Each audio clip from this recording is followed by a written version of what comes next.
Hello and welcome to another MovieBoozer.com virtual pubcast. I'm your host, Ken Ekman, and I'm joined by Bill Leon. Hello. Bill Arsenault. Hey, guys. Hawk Ripjaw. Hi. And myself.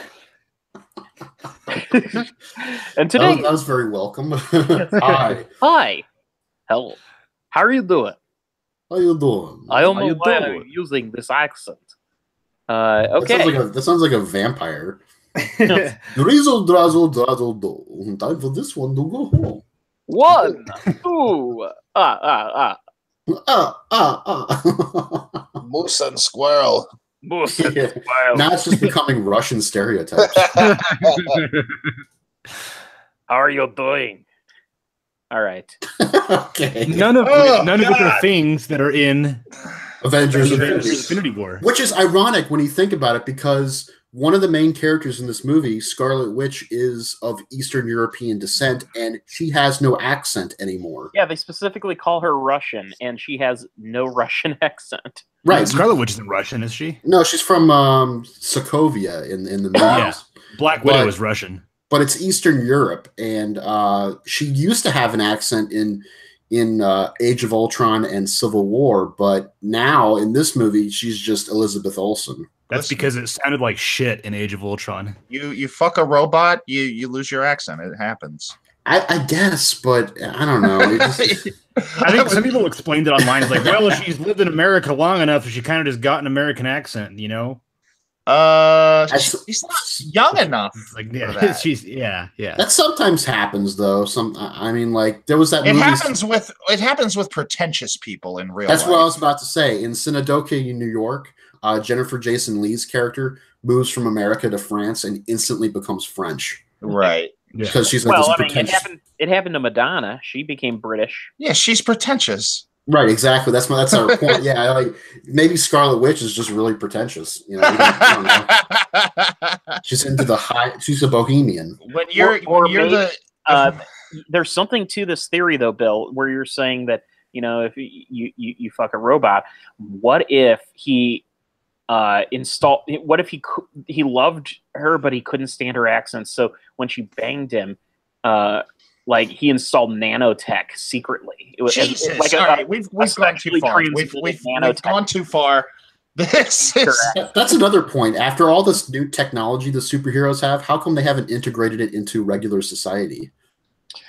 Because they do have a throwaway line in Wakanda about that. Yeah, I understand Wakanda, but I'm like, well, all right. Well, we're talking Infinity War here. Let's talk about throwaway lines, because you have that one. You have the line about where Hawkeye is, and where Ant-Man is. Yeah, they said they make deals with the government, so they got out of lockup and now they're on house arrest or something. Literally one line, which I thought that was kind of weird, just because like Hawkeye doesn't have his own series; he only gets to pop up in these movies. Yeah, so I think that ostensibly Ant-Man has something else going on that'll probably factor into Infinity War Part 2, and nobody gives a shit about Hawkeye anymore. I do. I think people should give a shit about Hawkeye. That's the sad thing. Yeah, there are dozens of you, Bill. I wouldn't be surprised. Here's the thing. I wouldn't be surprised if someone wrote the entire script and someone just said, "Where's Hawkeye?" And they're like, "Oh, shit. Oops." Yeah. Well, it's Christopher Marcus and Stephen McFeely, right? That have been writing these since, for a while. Yeah. I think this is probably has something to do with them not really caring about Hawkeye or not really liking Jeremy Renner, or both. It would have been hilarious if they did a Family Guy style cutaway where he's just on vacation. And he's on a total tech freeze, so he has no idea what's going on. I heard an interesting theory of what could happen with Hawkeye and/or Ant-Man in the sequel, if you want to bring them into Avengers. I'm gonna go out on a limb and say, spoiler alert: the next Avengers movie is definitely going to be Infinity War Part 2. That's not a spoiler. We don't know what it's officially going to be called, but that's essentially what it's going to be. I feel like we should kind of shape the discussion around avoiding spoilers up to a certain point, and then we can Right. Well, like the first half of this, I think, should just be our general thoughts and feelings on the film. And yes, and that's my plan. I just wanted to go out on a limb and say that is. Oh, right, yeah. What else would it be like? Like they're not just going to move on from Thanos. Like, oh, we got some other guy to deal with. Well, it's still gonna be Thanos, but it's not gonna be called Infinity War Part 2, and it's not gonna be called Infinity Gauntlet either, because Kevin Feige. Have we ever really determined how you pronounce it? I say Feige. Kevin Feige. Paul Feige. It was funny. Kevin It was Feige. it was a interview with Slider, I think. And so the interviewer was like, "Oh, what's going to be called?" And he was like, "Well, it's not going to be called Infinity Gauntlet." And the next question was like, "What is your favorite wrong fan theory?" And his response was that the next movie is going to be called Infinity Gauntlet. Like he's kind of being a prick about this title. Well, I had heard before this. Oh, that's a spoiler. Never mind. Can't talk about it. Sorry. We'll get into that. Why don't we just start by giving our impressions of the film? We'll do a round robin. I'll start with you, Bill Leon. I think it was worth the wait. I had a lot of fun. I hear a lot of people and critics both saying like it didn't feel episodic. I'm like, it totally felt episodic, but there's nothing wrong with that. I would disagree actually with the episodic feel. I just somewhat. I would agree somewhat with that, but at the same time, I would say it works by itself too. That's the thing. I'm not saying at all that it doesn't work. I'm just saying like it does sort of feel like a bunch of B stories that come together at the end, which is fine. I really enjoyed it, especially just like finally getting to see all these actors that were separate finally get to work off each other. And I mean, that's really the big draw of this. What it really felt to me like was sort of the big superhero movie version of like one of those old school big budget. It's a mad world. Well, I was actually going to go more like a war movie, like The Longest Day, because those movies, what they do is they proceed to tell you all these different stories from all these different characters experiencing the same events independently of each other, and then finally it comes together. And so that's sort of what the impression was that I got. As the mighty Boss Tones would say, that's the impression that I get. Impression that I get. I always see that song pop up on Reddit, like under the music subreddit. It's like, wow, check out this new song that I just found. Like it shows up at least once a month. God damn. It's probably a joke at this point. Like, it probably is. I mean, it's a great song though, so I don't ever mind seeing it because I get to hear it again. You guys ever seen this? Someday, I suppose. What's really great is seeing any live performance of it, because that dude's voice was fucking awful. They managed to mask it with the production on the album, but Jesus. Mix them in the background.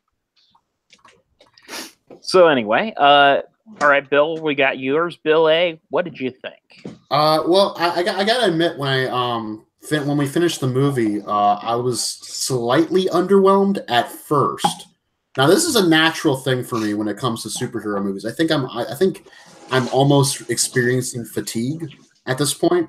Kind of like what happened with Justice League, except it was the opposite. With Justice League, I was ecstatic about it afterwards, and then it hit me like a brick immediately, like after I wrote that rating, that like a brick going through Joss Whedon's living room window. Right, that this was a piece of shit, and so my rating went down considerably, multiple times, and it's too bad I didn't save those ratings. I think that would have been funny if I had just one after another. So you think the movie was a piece of shit? Is that what you're saying? No. On Letterboxd, I gave it initially a 3.5 out of 5. I felt as though, like I said, it was maybe slightly underwhelming, but what's that? Nothing. Was that Poopy Butthole? Yeah, every time it's as if Hawk forgot to silence his phone. It's on the other side of the room, and there's nothing I can do. Okay. Well, you can just turn it off. Yeah, that's or mute it. Fine, I'll turn my fucking phone off. Jesus Christ.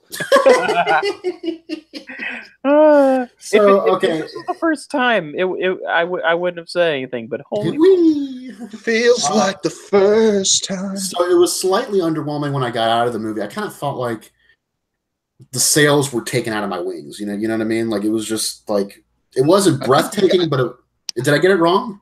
Yeah, that expression was backwards. The wings out of my sails. The what? I don't know. How do you say it? out of your sails. Okay, all right. Well, But however you say you it, are the wind beneath my wings. yes. However you say it, I felt like I was just kind of taken backwards by the movie, and I wasn't sure exactly how to feel about it. But I knew that it wasn't the same as when I first saw the original Avengers. It was a lot. It was a lot different and certainly more complex this time around, which it has to be. After all these different films have come out and after the series has progressed so fucking much, it has to try something different. So initially I gave it a 3.5 out of 5, but then I changed it to a 4. And I might go up after tonight. I'm not sure. It depends. Like, cause I've waited a couple to kind of, I know. It might go down. No, it's not going to go down. It's definitely not going to go down. It's staying at 4 for now, but it might go up. I'm thinking it's going to stay though, because the way I figured it was better than Age of Ultron and about as good as Civil War, but not as good as the first Avengers.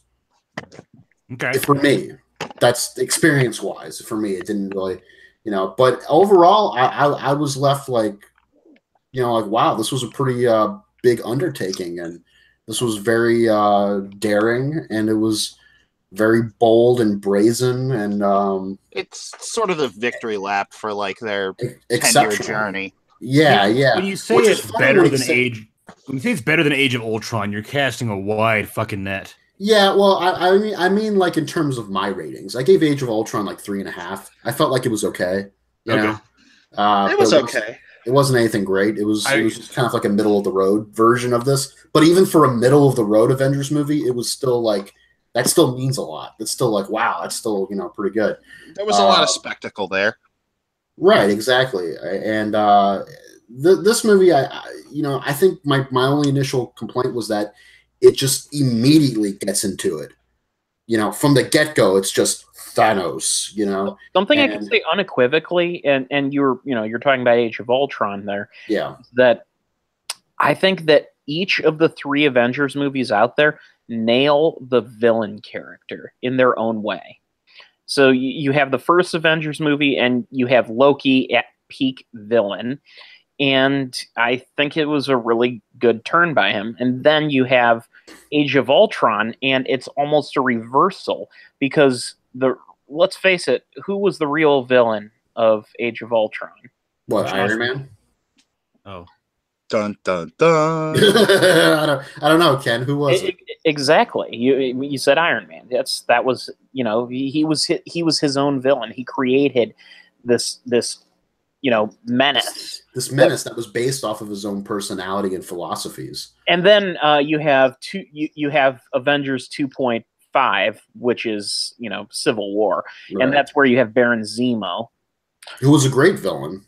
and then you have Avengers 3, of course, being the one we're talking about today. yeah, Thanos. Which supposedly, that was oh man, they should have called it that.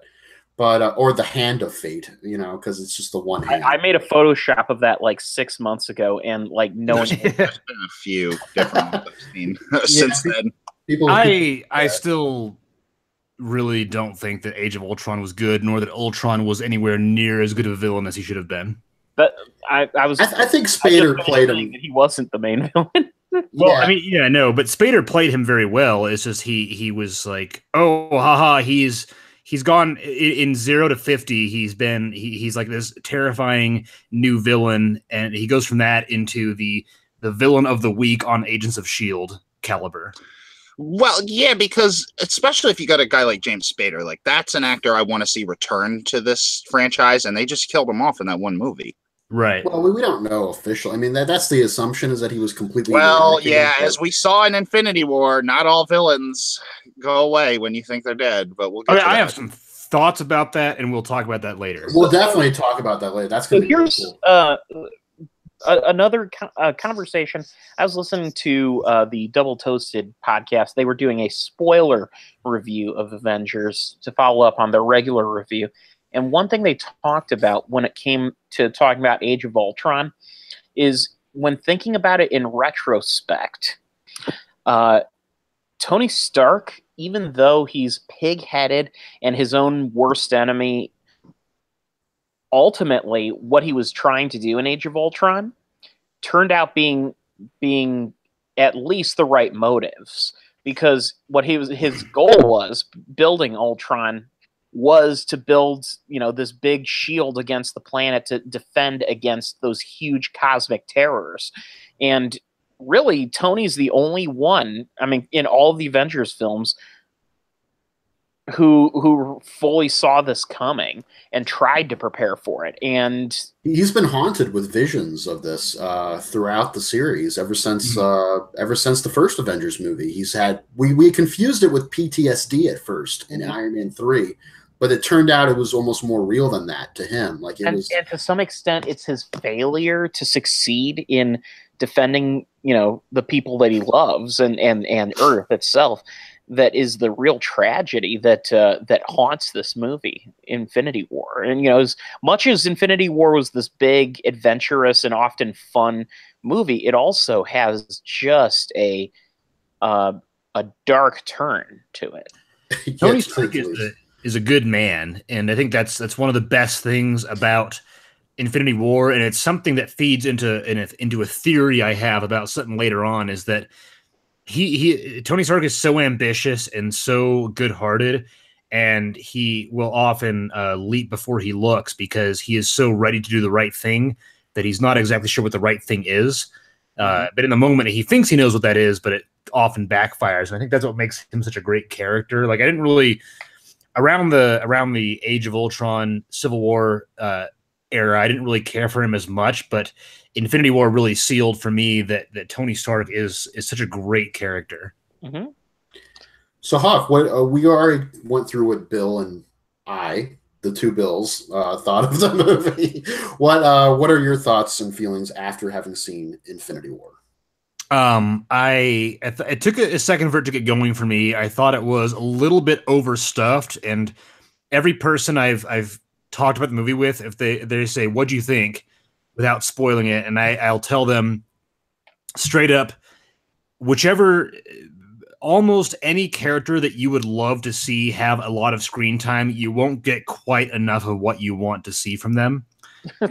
That said, I think the movie balances all the characters quite well, and as well as any movie of this scope probably ever could.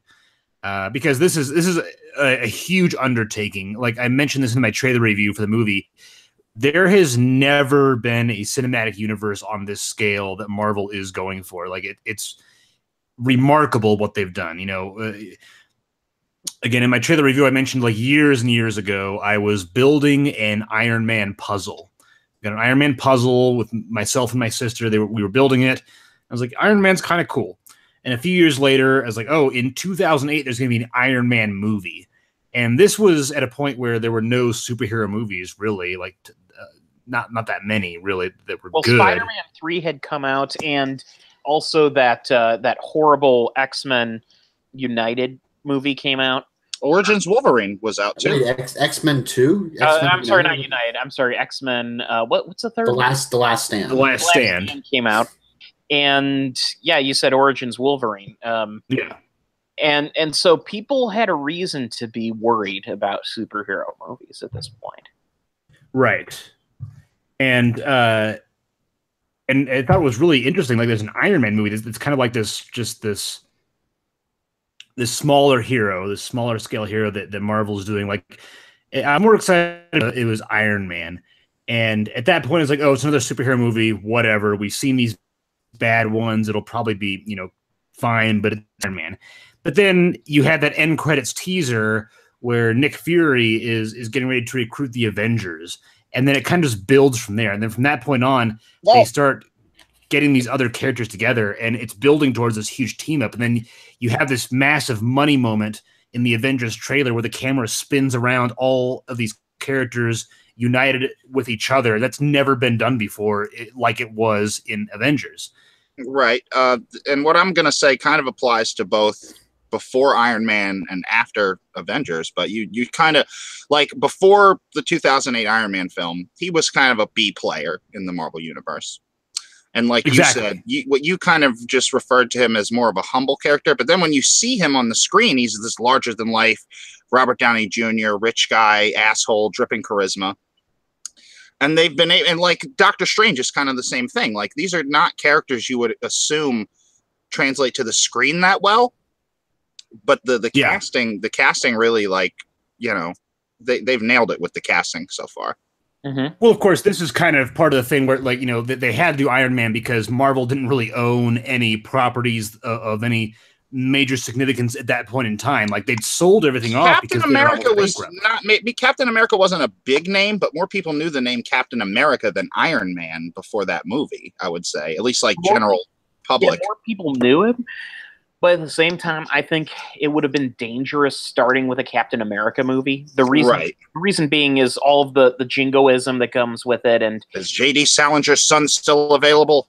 Oh, God. Yeah. Not only that, because Captain America is more of a niche character, and Iron Man is kind of a fresh sci-fi character. Like, like an iron suit, like a mechanical suit, and it's very sci-fi, and that's like a really fresh concept. But also Iron did, because he is also a normal human who built a suit. And one thing that the first Iron Man did so well was it took its time in establishing Tony Stark as this brilliant scientist. So and it shows every stage of his invention of the suit, specifically so that you would buy this ridiculously overpowered mech suit that he's built for himself. And then I'm sorry, go ahead. Oh, I was going to say, like, this was also, we didn't see it at that time, but this kind of, Marvel has really escalated in terms of its ambitiousness, or ambition, I guess, in how they've done their stories. You know, what? I said ambitiosity. Ambitiosity.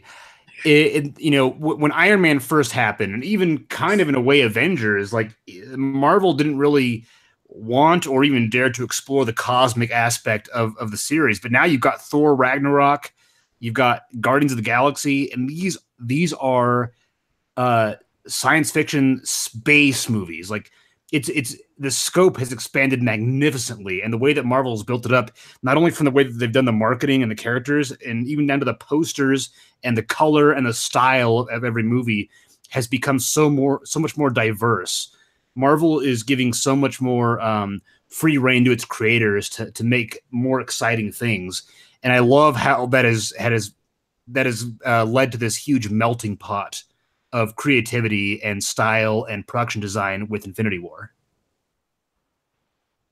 Yeah, and with that, just the fact that I said this when the first Avengers movie came out, and I think it applies here, is the fact that they made a Avengers movie that wrangles all of these different characters into a coherent narrative is kind of a miracle in itself.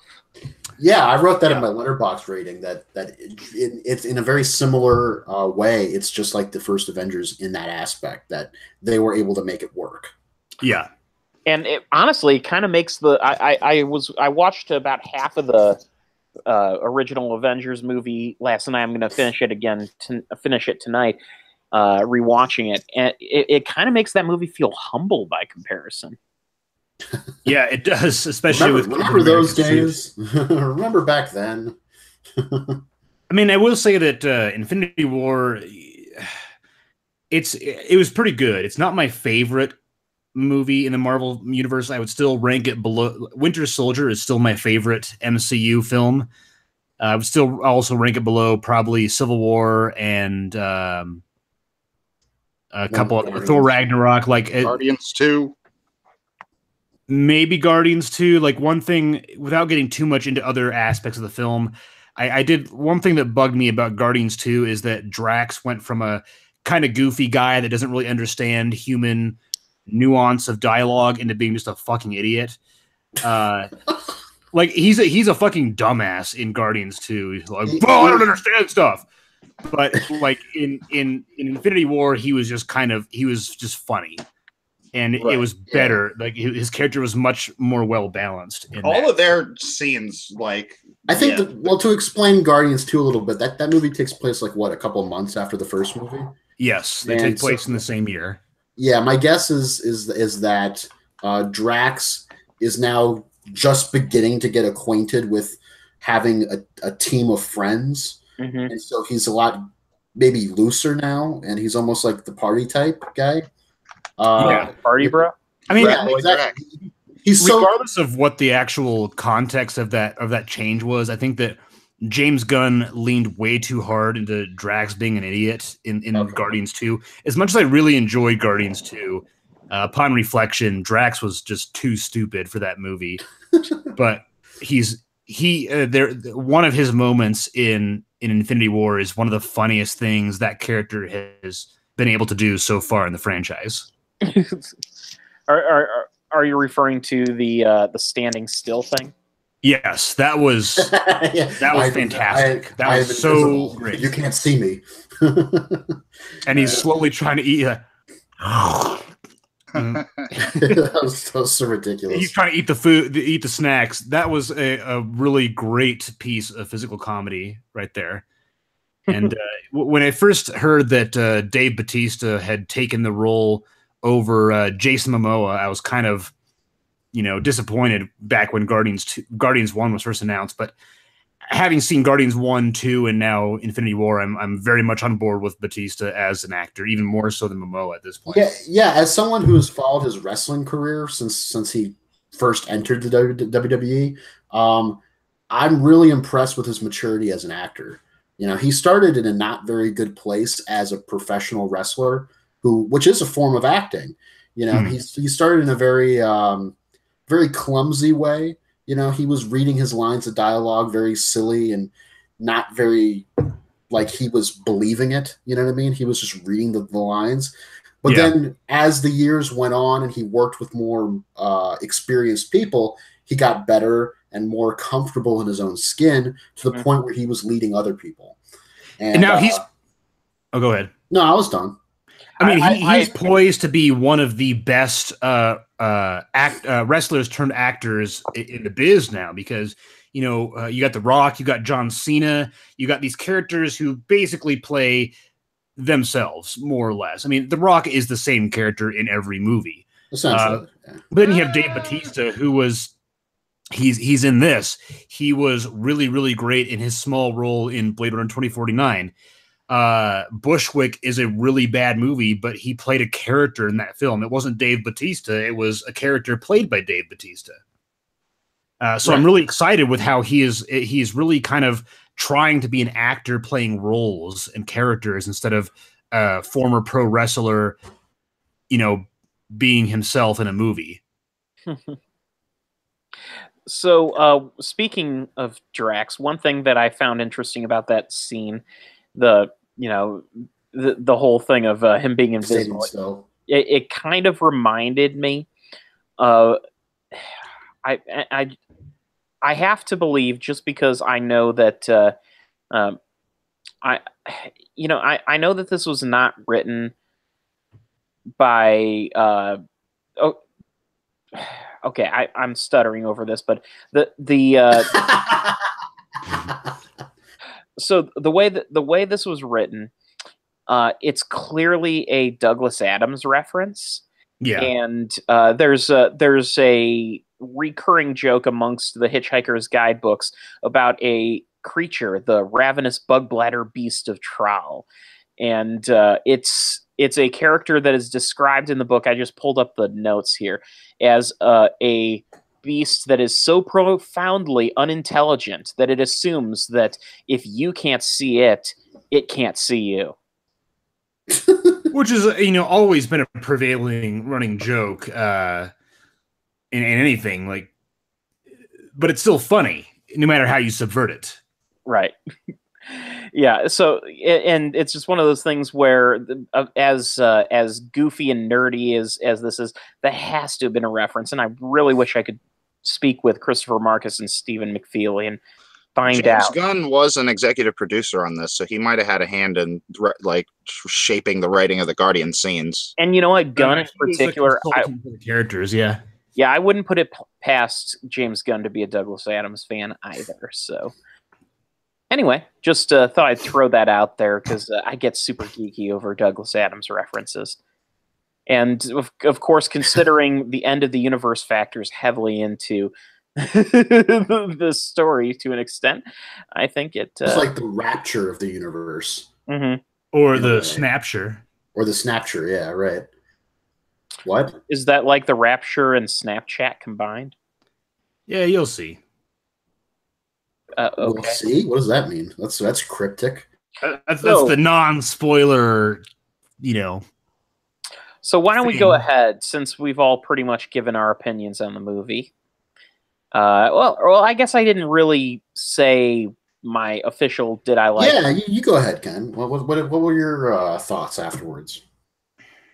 Yes, sir. I did enjoy that quite a bit. Okay. Yeah, no, it was. I enjoyed it thoroughly. I didn't feel the length of the movie. I know some people said that they felt that it felt episodic or lengthy. I loved the way things were tied together. I think they paid due attention to most characters very well. I mean, there were a few that fell behind, under the cracks, but you literally cannot fit every, I mean, it's not like you're going to suddenly have, what was his name from Ragnarok, Korg? Yeah. Yeah, it's not like he's going to, well, first of all, we'll probably never see him again. Oh, I hope we do. You never know. I mean, he may be floating in space. Yeah, maybe. I mean, maybe he has. What I want to know is what happened to Valkyrie. Yes, I thought I saw her laying on the ground in the opening scene, but maybe I'm wrong. So, point being, and I guess this is sort of our first semi-spoiler. Let's just open the doors. Do we want to just open the doors to spoilers? Just like fuck it all, just spoilers from this point on. Yeah, let's kick that door the fuck down. Kick it down. Kick it. So if you haven't seen this movie, stop listening right now and go see it. So, yeah, Asgardians are basically an extinct race at this point. Thor's the only one left, really. No, I mean he did mention that he did mention at one point that half of my race has been exterminated. But I mean, where was the other half? That spaceship exploded. They blew the spaceship up, and the rest of the Asgardians were floating, almost near lifeless. So, except for which they could survive it for a little while, because Thor survived it for a little while. But yeah, well, I'm assuming Thor's a god, and the other Asgardians aren't necessarily. No, they're Odin in Thor: The Dark World, the movie that no one wants to remember. Told Loki, we're not gods and we're not immortal. Like they're just aliens. We're seen as gods because we happen to be very powerful, but we're not really gods. We just rule this land and stuff. So Thor survived the vacuum of space, so I'm just gonna say he's a god. And well, then Peter Quill kind of is, because he half survived. Well, he's half god, yeah. Well, yeah, all right. He's half planet. He's half celestial being. I would argue once you get to the level of being a living planet that's capable of creating, of like giving a person cancer by will, you're at the very least a demigod. Yeah. How excited do you think Peter Dinklage was when he heard they were going to make him a giant in this movie? A giant. I thought that was great. I mean, that's the thing, though. It's kind of a mixed bag, because they made him a giant, but he's still a dwarf. Yeah, like in real life, and the character called a dwarf, and that's not an insult or anything against it. It's just the fact is that, I mean, it was like almost like a literal pun. Yeah. in a way. You know what I mean? Like it was a pun played out in real life. And that was what was kind of funny about it. But it was also sad because Dinklage played it like, dude, this guy killed off all my race except for me. He just left me here. You know, I'm alone on this planet. And his fists are like metal for some reason, and they're melted. Well, I think his fists were like crushed, like because Thanos took his hands away from him. But that was that whole segment. And then they just leave him, by the way. So it's like never to be seen again. So it's just like, bye. Now what am I going to do on this planet? That segment was something that kind of bugged me with the pacing of the movie. Like I didn't feel the length of the film like when I was done watching it. So to be honest with you, when I right before the movie started, I was like, I'm gonna go pee so I don't have to pee during the movie. And then like 20 minutes in, I was like, oh shit, I'm gonna have to pee during this movie, aren't I? I felt it, I felt like I was going to have to. There's some kind of app or website that like logs good times in movies to go take a piss. I think and there are almost none in this movie. There are so many moments in this film that you can't really look away from because it's always going forward. It's that reason that every time I go to the movies, before I even set foot in the cinema, I go to the bathroom and I just make sure that there's no possibility that I got to go during the film. Well, but like this is why I bring that that caddy friend. This is why I bring a piss bottle into the movie theater. Yeah, exactly. It's a golf club that's also a piss bottle. Oh, God. You unscrew the top of it, you pee in it, and then you can take a swing. So I bring that with me to the movie theater. What? So people don't expect that I'm pissing. They just are like, "Why do you have a golf club?" Okay, he's just swinging a golf club. I can't. I literally cannot tell that whether you're joking or not. Well, dude, come on. Of course I'm joking, but I mean that is a real thing though. That is a golf club. Paul Rubin slipping his dick out in the movie. Oh man! Every time. No, I was just peeing in my golf club. Yeah, can you send me a link? Yeah, I'll find it. Yeah, but it's a real thing. It's a real like knick-knack type thing, No, but like like 20 minutes in, I felt like a tingle in my nether regions. Okay, thank you for that. Shit, I'm gonna have to pee in this that's movie. Just because you got a thing for Thor. Let's be honest. I do kind of have a thing for Thor. I have more of a thing for Captain America, but anyway, I just kind of stopped the conversation. But I have nothing to add to that. Okay, look, who has not watched the scene in Civil War where he was trying to stop the helicopter from taking off, and then he switched his grip so that his bicep was more, noticeable, and then he looked at it. He was like, "Yeah, look at that shit." You guys have not noticed that, right? Yeah, I noticed that. I remember that scene. Yeah. Okay, I'm about to send you guys the video there was an audible cheer in the theater during Civil War. I'm gonna call an audible right now. Helicopter.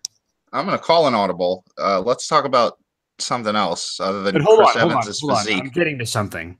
Okay. All right. Throughout the film, there was no point at that point when I was like, "Oh my god, I'm gonna have to pee in this movie." I was like, I got to figure out when I can do it. And there was never really any point where I would do it because this movie has always got this forward momentum. But at the same time, there were certain moments, especially during the moment with Thor on the planet where he's going to forge the new weapon, where the stakes didn't feel quite as high, where it felt a little more loosey goosey during some of the sequences. Like, oh, the whole universe is at stake, but we're gonna joke around a little bit. I'll tell you what, I will concede that the sequence in which Thor is on that planet, getting the he gets shot with the power of a star. Yeah, that's probably the time I would go pee if I had to. Because he's gonna get the weapon, he's gonna make it. He's gonna be fine. I mean, it was a cool sequence, but like when he's swinging around the spaceship, on the rope or whatever it was, I was like, that's fine. But it felt like the movie kind of like, hey, let's stop for a second, the stakes are no longer as high. Let's stop and do this thing really quick so we can. Well, the stakes are still high. It's just there's a moment to breathe. There's a moment to not as much for the second, I was just reminded that one of the podcasts I listened to, the James Bonding podcast. Whenever one of the hosts decide that they need to go to the bathroom in the middle of recording the show, they announce that I'm going to go take a Walther PPK. And there was a joke by Dave Attell, who on Dr. Katz, professional therapist cartoon, that he's like, when you say that you have to use the restroom, people don't mind, but when you say I have to use the plop plop machine, everyone loses their shit. I gotta make a dookie. Yeah, right. All I'm saying is Avengers Infinity War would be a great time for you to, get a catheter installed and a colostomy bag. I say use the Euro Jesus Club. Christ. I thought you guys were going to transition to it's a sweet release or something. No, use the Euro Club, the thing I posted in the chat. Anyway, yes, I watched that commercial. It's fucking hilarious. You literally pee in a golf club. I drink a lot of water when I'm out on the golf course. So Bill, I watched that commercial. I actually have seen that commercial before. Yeah. And yes, it's amazing because just bring that to the movie theater with you. Oh, I play sports. They're not going to let you fucking bring a golf club into a movie theater. That's the joke. Is that after all this violence? Right. Well, dude, come on. What is this? You're taking away our guns. What are people going to use? People are just going to use other stuff. They're trying to take away our golf clubs, bro. The golf clubs we piss in. That's the next weapon. Of course, people are just violent. Duh. Okay, so this was a discussion about Avengers. What did you guys think about Thanos' children, the Black Order? Well, I'm glad to see that the mouth of Sauron got another job.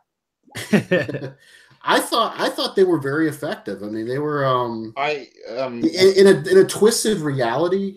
Gamora could have found herself being one of them. She was almost one of them, essentially, except her will was stronger than Thanos's brainwashing. I hear in the comics she jumps back and forth between good and evil. Yeah. But in the movies, they want to stay consistent. So, So I just looked up the name of the character I was just joking about, and I realized that his character's name is Ebony Maw. So he's basically the mouth of Thanos.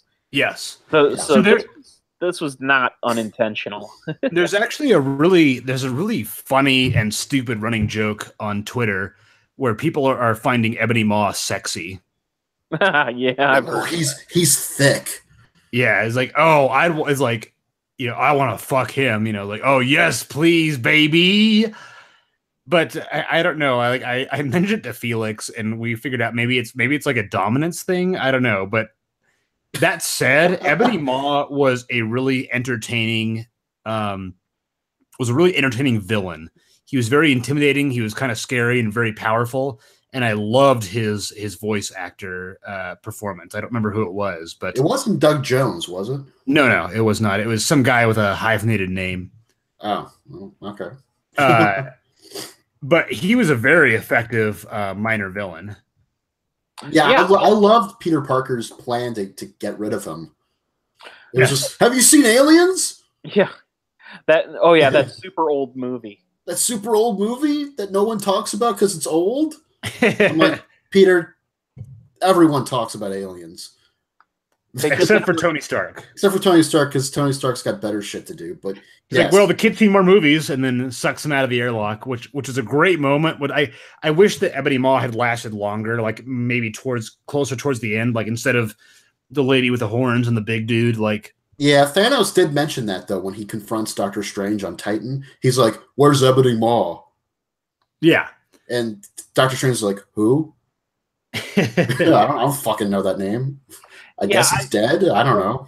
And I thought that when Ebony Maw and Doctor Strange kind of faced off with each other was interesting because Ebony Maw is essentially being depicted here as like a sort of a wizard character in his own right, and or a sorcerer, so to speak. And so it makes sense that Strange has met his match because he's met this galactic sorcerer who's working for, clearly he's become the right-hand man to Thanos. The Doctor Strange segments were some of the strongest in the movie for me. Not only like, especially in the action sequences, like him versus Ebony Maw were great. Him versus Thanos were some of the coolest in the whole movie. I loved everything about Doctor Strange in this film, and I've heard that the reason they have not announced a Doctor Strange 2 is because Strange has some up there with some of the most screen time in the whole film. Well, I mean, and the other reason is probably contractual, because Benedict Cumberbatch... they probably don't want to play their hand either. You know, like, hey, we're going to just release on Twitter where someone was like, Guardians of the Galaxy 3 has been announced. And then James Gunn took on and was like, no, it hasn't. Well, I mean, it has, though. No, it meant officially, like for an official release date. Oh, yeah. Sure. Like, but, it's interesting how when you say, like, they're not trying to play their hand, is that Marvel has been so weird about how they're, dealing with spoilers. Tom Holland was not allowed to read the Infinity War script at all because he's very bad about he spoiled almost everything in Homecoming.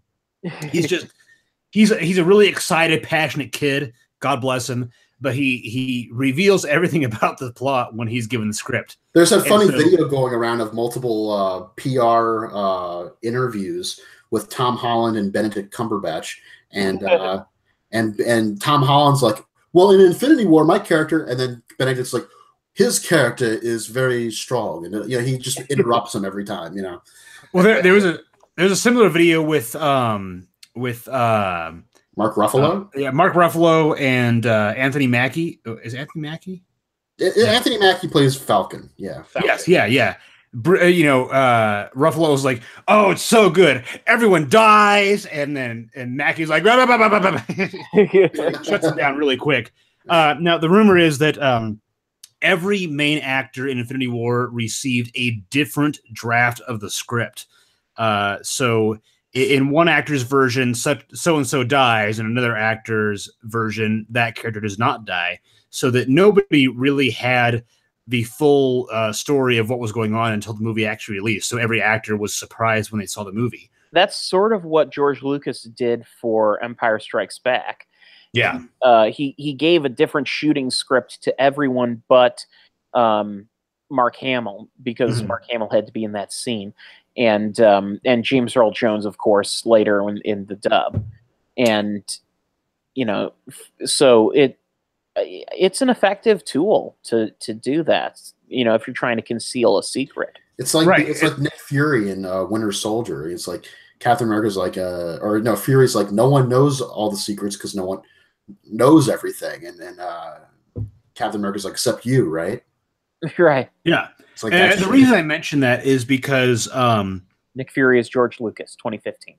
No, because I think I mentioned this in my prediction for deaths in Infinity War, but oftentimes, and Hugo Weaving mentioned this as in terms of his role as Red Skull in the first Avenger.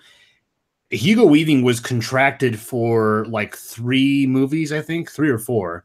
Yeah. And he mentioned the fact that it's like, I might be back, but Marvel makes these contracts so that if they need me back, they can have me. But if I don't want to do it, they're not going to force me either.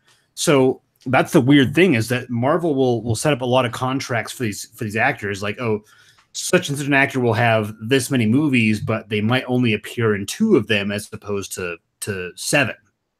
I think it's like their option. If I'm not mistaken, exactly. He basically say, I'm not coming back at one point, like that he didn't have the best of experiences. He just didn't really like his own performance. He was kind of disappointed in himself with the movie. He liked that he did it, but he's like, you know what? I didn't love how I did it, so I wouldn't really want to come back. Mm-hmm. And the actor who was brought in to replace him, I don't know anything about him other than apparently he's on The Walking Dead, and he does one hell of an impersonation of Hugo Weaving. He was good. He's actually a very famous Hugo Weaving impersonator, which is why he got the role. It's kind of like Tim and Eric hiring right impersonator. Yeah, but exactly. Like, where does he impersonate Hugo Weaving? Like, he's done it at Comic-Con. Like, he just okay. So like, hey, do your Hugo Weaving impression, and then he'll do like it. Agent Smith or like his Lord of the Rings character. Surprise. Yeah, exactly. Or like that one dude who looks exactly like Johnny Depp as Jack Sparrow. Yes. He only looks like Johnny Depp as Jack Sparrow. Exactly. Like if you've ever seen him try to do Johnny Depp as anything else, it does not work, but it is perfect for Jack Sparrow. Yeah, Johnny Depp and the Tourist. Yeah. Johnny Depp and the Tourist. That's the one. The one. The Tourist is a movie that I did not hate as much as everybody else seemed to. Yeah. What we're talking about, ladies and gentlemen, is if you're not following the Hugo Weaving thread, is that Red Skull makes an appearance in Infinity War as the keeper of the Soul Stone, which I thought was a really kind of awful thing. I disagree with you on this, Hawk. We don't know why it's all. We don't know what there's the circumstances as to how he got the Soul Stone. Or I think Oh, sorry. Go ahead. When he is quote killed at the end of Captain America, it happens while he's touching the Tesseract, and it's like insinuated that he's like exploded. And I buy the fact that maybe the Tesseract just sends him to the location of the Soul Stone or something, and he's he sees this thing, and the reason why he hasn't tried to do anything with it for all of these many years is the same thing that somehow led Thanos to that big decision, which is you literally, in order to get that stone, you have to sacrifice the thing that you love the most. It's the Space Stone, so that does sort of...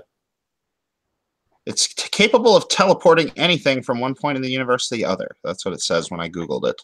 Oh, so well, there we go. The reason I take offense to the Red Skull being the mystery character under the hood in the Soul Stone, environment, is that felt like a very deliberate, which character can we reintroduce to surprise everyone moment. Like there's no really thematic or narrative relevance to bringing Red Skull back. Like he was a one-off villain that Captain America defeated in the first movie, and there's absolutely no reason for Red Skull to come back. I'll tell you what the reason is, and why it's such a thematically powerful moment for me, is that Red Skull, this horrible fucking Nazi. I mean, that dude worked for fucking Nazis. Yeah.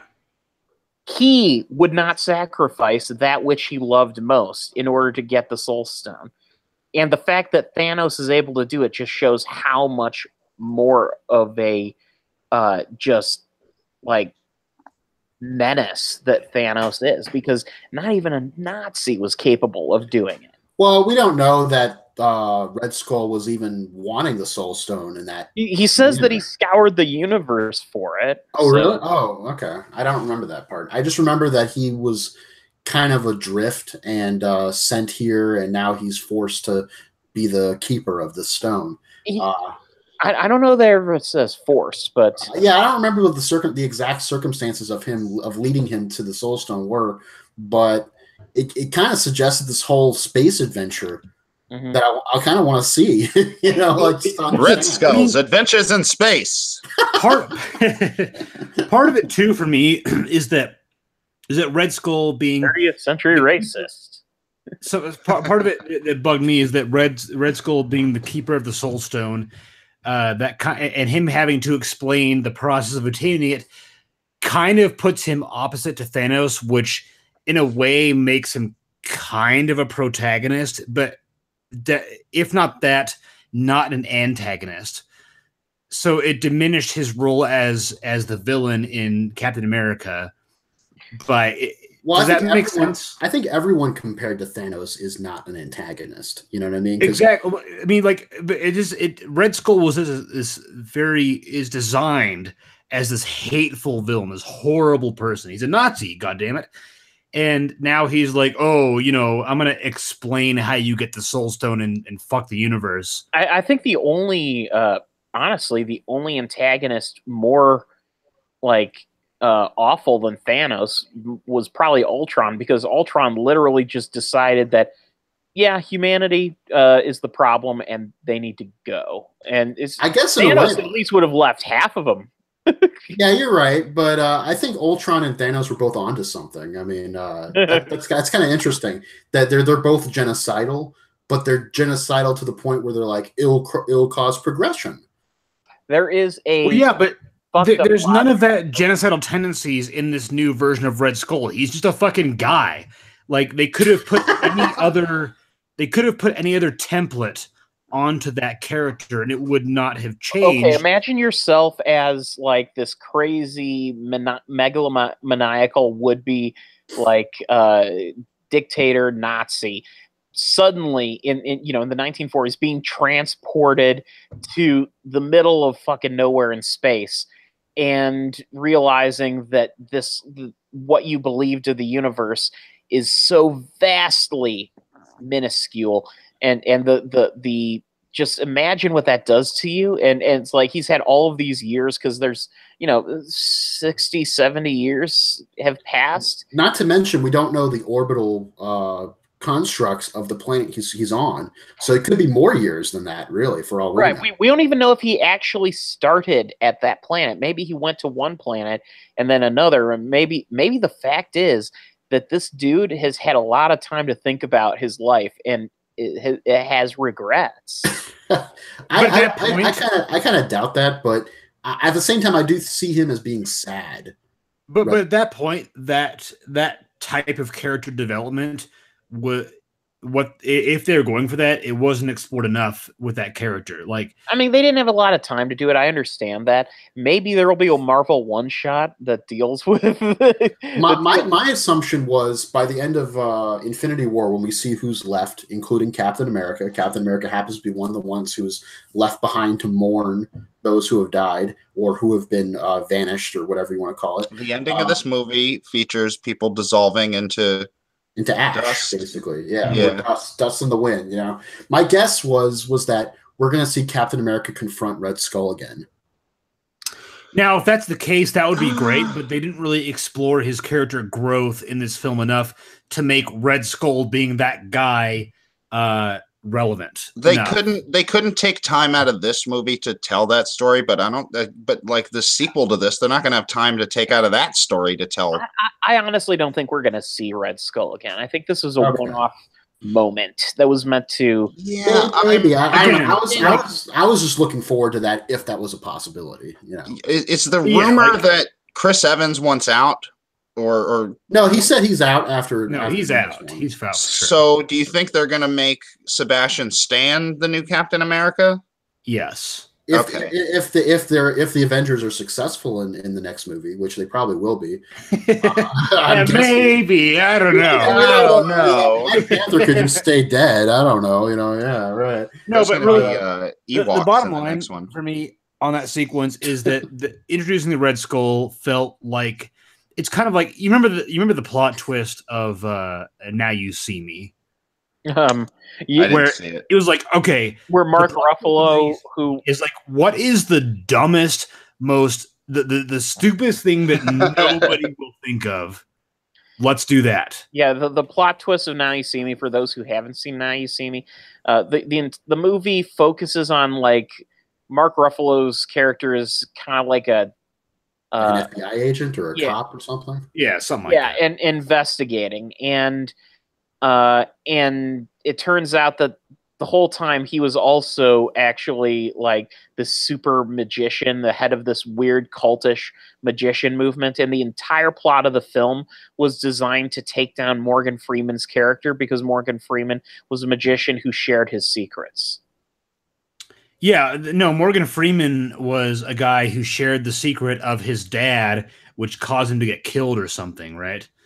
Yeah, there's in any case, like it's in any case, it was lame. Basically, it boils down to Morgan Freeman's character is apparently evil by this movie's standpoint because he likes to share secrets. But then, like in Now You See Me 2, he's actually not evil, and there's a different villain. But anyway, case in point. The plot twist of Now You See Me was the thought process was nobody's going to think about this. Let's do that one because that's the twist that nobody will see coming, even though it is really fucking dumb. I had that same thought about Red Skull in Infinity War, where it's like they were like, okay, what's the one reveal that people will probably not think of? Who's the character that nobody has thought of for 9 years? Let's do that. Maybe it would have been worse if they brought the Ironmonger back. Exactly. Wouldn't that be fun? Like just the Ironmonger just shows up. Yeah, he's like, I'm not dead after all. Well, I mean, like he just shows up and he's just like his face is all melted because he died from electrocution. Oh right, yeah.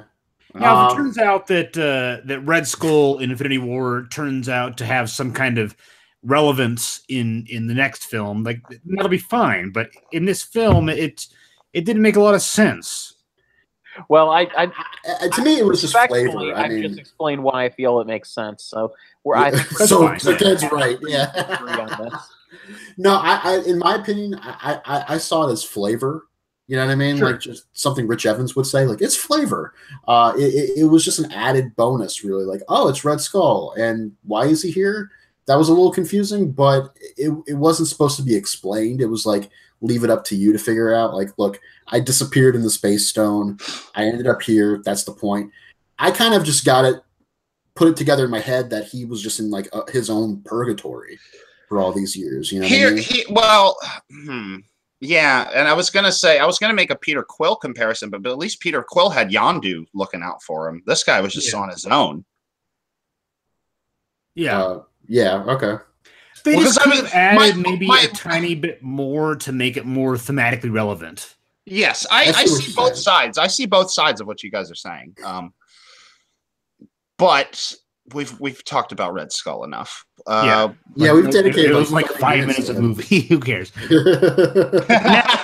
Although, speaking of which, though, like that was Gamora's death was honestly surprising to me.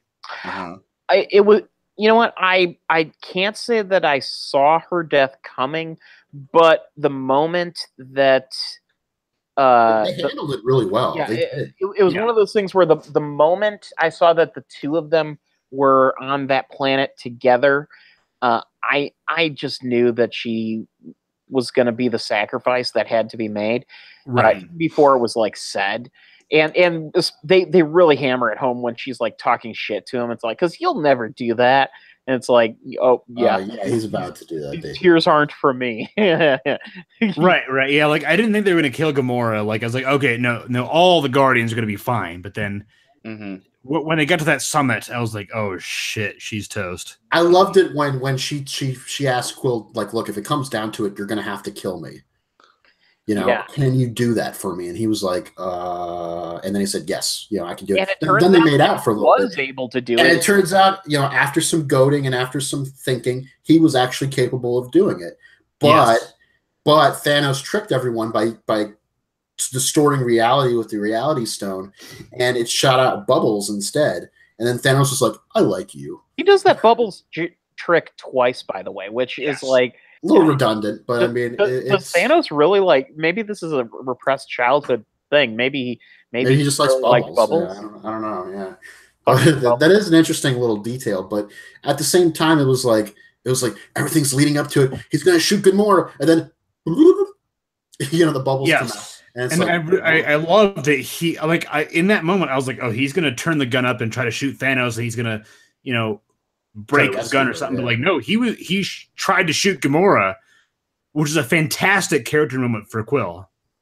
Right, because he's already suffered loss in his life. He doesn't want to lose anyone else, especially another woman in his life, And now, but he did something for the woman he loved. He did. Right. But let's just forget that Quill is also the dumbest son of a bitch in the universe, because he is the one solely responsible for this movie ending the way it does. Yeah. Well, sort of. I would put some of it on Doctor Strange, but I have my own theory about this, and if you will allow me to explain. Okay. For a moment. Is it the whole thing of Doctor Strange saw that the only way that things could be unmade is if he allowed Thanos to win this time, and the one reality that he saw coming, in which Well, not only that, but like it's not really my theory. It's the theory that I just went with because I thought that made sense. I see the logic behind it. And I'm sure that's probably what they're doing, but I'm Strange absolutely even says it. Strange even says. Well, I want to supplement that logic really quick. Is that Strange saw the 14 million outcomes in which they lost. 14,600,000 whatever there's the one in which he gives Tony Stark is about to die, and it's like we all thought Stark was about to die. He got stabbed and whatnot, and Strange said, "I'll give you the time stone if you spare his life," and Thanos takes it. In that one outcome where they win, Stark has some kind of Stark is the reason that they win. Stark has been connected to Thanos since Avengers 1. He mentions it on the spaceship where he's like, he's been in my mind since New York. And then when Thanos sees him, he said, "Oh, I see you're not the only one who is a victim to knowledge." They're connected, and I think that in some way Stark will hold the key to Thanos' demise. And in all of the 14 million other outcomes, Stark continues to fight Thanos, because we talked about this earlier in the recording, is that Stark is the kind of person who will fight for what is right, and he will continue to fight Thanos until it kills him. And it's one outcome, Stark has to live, and the only way to stop Stark from dying is if Thanos stops fighting him. And Thanos has to win. Thanos has to have the time stone to get the Infinity Gauntlet because Stark had to stop fighting. And later on, somehow Stark will be the key to defeating Thanos, whether it is how he wields the gauntlet or whatever. But I see that as Strange sees that Stark must live in this one outcome for them to defeat him. And as far as Peter Quill goes, I think it's appropriate that he kind of seals everybody's demise, just because part of the appeal of their characters in their own movies, the Guardians, is that they're all fuck ups. They're making mistakes. They're hotheads. They're hotheads. That's what I was. Yes, that's exactly what they are. They're even they had to stop Drax before he ruined their initial plan against Thanos. So to me, I was rooting for Peter when he got in Thanos' face and fucked everything up, but obviously that didn't end well. They were so close to getting that glove off his hand. Yeah. They could have melted the glove or something. They could have done something, yeah. Well, here's the thing. One thing I have to mention, there was a lot of Chekhov's gun moments in this film, specifically around Rocket Raccoon, because Rocket Raccoon, at least twice in this movie, references his love and obsession with stealing fake arms. Well, not just fake arms, because that's a joke that goes back to the fake legs. Guardians. Yeah. I think he steals somebody's eye in movie number 2. He gave it to Thor. Yeah, right. Yes. So what I'm saying is I'm not calling a missed opportunity until we see the sequel, but there's got to be some payoff where Rocket Raccoon steals Bucky's arm. No, where Rocket Raccoon steals the gauntlet. He could steal Bucky's arm. Bucky's arm wasn't biological. It was made of vibranium, so it probably didn't turn to ash. I bet you anything he picks it up. Well, okay, he could pick that up, but here's the thing. He needs the gauntlet. That would be interesting if Rocket was the one that gets the gauntlet. Like, yeah, what do I get to do with this thing, huh? I can do anything, huh? Right. It just makes sense because he's the one that steals people's, He might steal it, but I don't see him actually wielding it. I mean... regardless of what he decides to do with it, I'm just saying...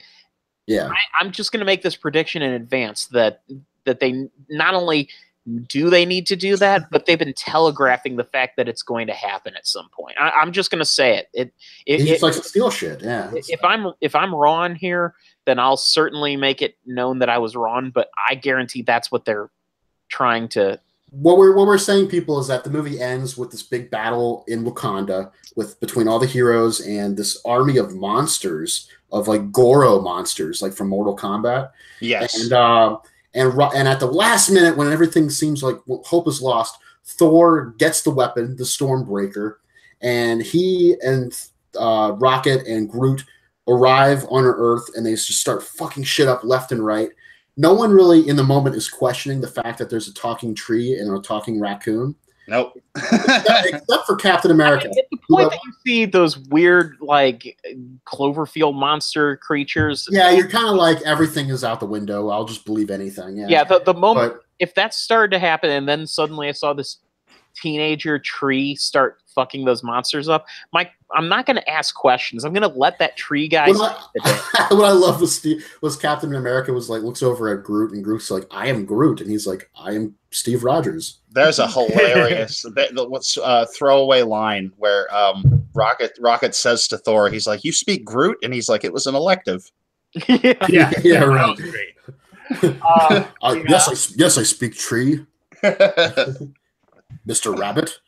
Yeah, he calls him Rabbit, which is funny. It's great because on one hand, Thor, it makes sense because Thor, is this alien, and he has no context for what a raccoon is, but he's been on Earth long enough to know some animals on Earth, so he's just like well, one thing to note is in the first Avengers, there's his joke about this creature that he assumed was on Earth, and when no one knows what the creature is, he's just like, there's this moment of science like, they're disgusting.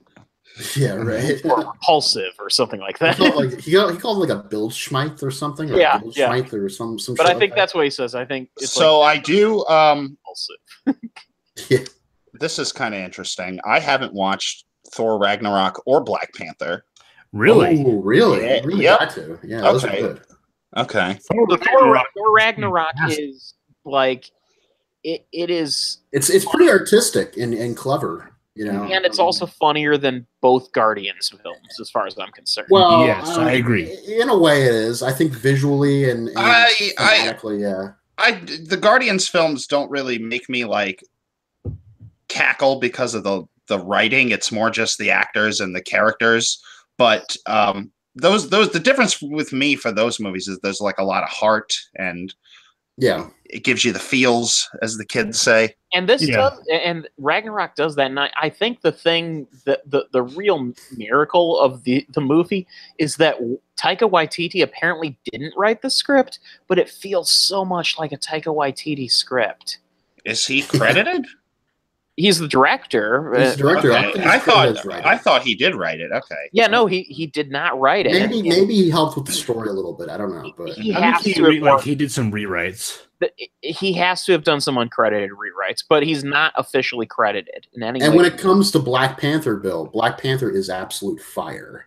I've heard. It's an awesome movie. Mm-hmm. Yeah. So yes, get on them whenever you can. Yeah, you gotta see those movies. What does everyone think of that one trailer they put out a few weeks prior to the release of Avengers, the IMAX trailer that basically said, "Oh yeah, Infinity War is going to be the Black Panther 2.0." Oh yeah, it was like a lot of Black Panthers. Oh, I have literally opens. Oh god, Bobby. Oh my god! Like how? And then of course the movie ends with Black Panther dying. Oh god! Do you think when Infinity War was in production, do you think they could have anticipated like just how big the fervor over Black Panther? No, not even Black Panther, but like his appeal to children, because I know a lot of like younger children are like really into it and stuff. So it's like there's this theory that like the special effects teams who were working on Black Panther at one point, apparently a lot of them were taken away and moved to the Infinity War film. Uh-huh. And this theory is that the studio was just not expecting Black Panther to be near the size of hit that it turned out to be, and they were probably prepared for it to be a low. What I'm getting at is, and Black Panther does have some of the worst CGI of any of the Marvel films, and that's I'm just saying. But it has some of the best script writing, some of the best character. And how many children do you think cried when Black Panther dies at the end? How many children died when Spider-Man died?